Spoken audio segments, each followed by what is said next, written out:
mental health of the most vulnerable, excluding the social determinants part. So explore every other biological, environmental, every other part except the. And then I thought, okay, this discourse again is kind of co-opted by the so-called turns of, I would say, the public health lifestyle drift that happened within the public health discourse. So your reflections on the climate possibilities, probably is there hope co-opting those to make a difference to the field? And is there, do you kind of see this as a larger social science versus a therapeutic kind of battle? That's something very, very long lasting, and that is reflecting in our specific field of mental health and psychosocial. Do you see that, and or am I kind of deluded? Thank you very much. But there were many questions and comments there, and I'll try and recall and respond to them. So I would say the first thing is I think the long durée perspective is really important.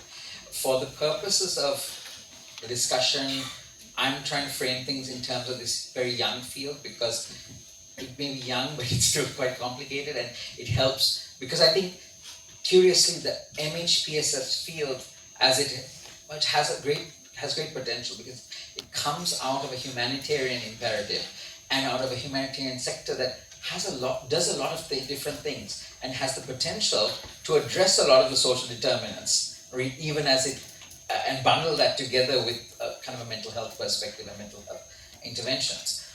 But I do agree that there's a value in thinking where these ideas came from and the different sort of shifts in those. I must say that personally, I find kind of inspiration in certain ideas, like trying to think of what produces certain kinds of social realities, and I'm partial to Bruno Latour's idea of actor network theory, and then I realized, well, Bruno Latour's ideas resonate with one of Durkheim's predecessors, Gabriel Tarde, who was also thinking about how the social is constructed through the relational, right? And I think a lot of what we do, if we call it psychosocial, is about the relational.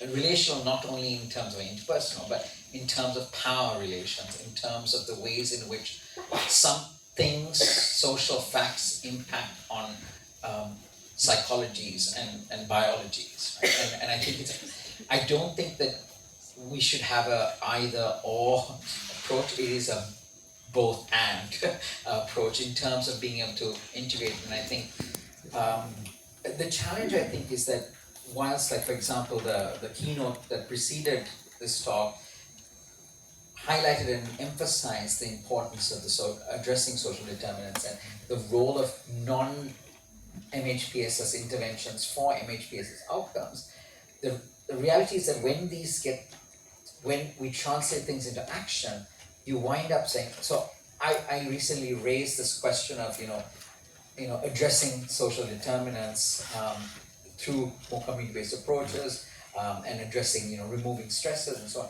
And a colleague of mine said, well, that's true, but we can't do it. Why? Because it gets built to the wrong indicator system in their organization. It doesn't count if it doesn't fit in that line.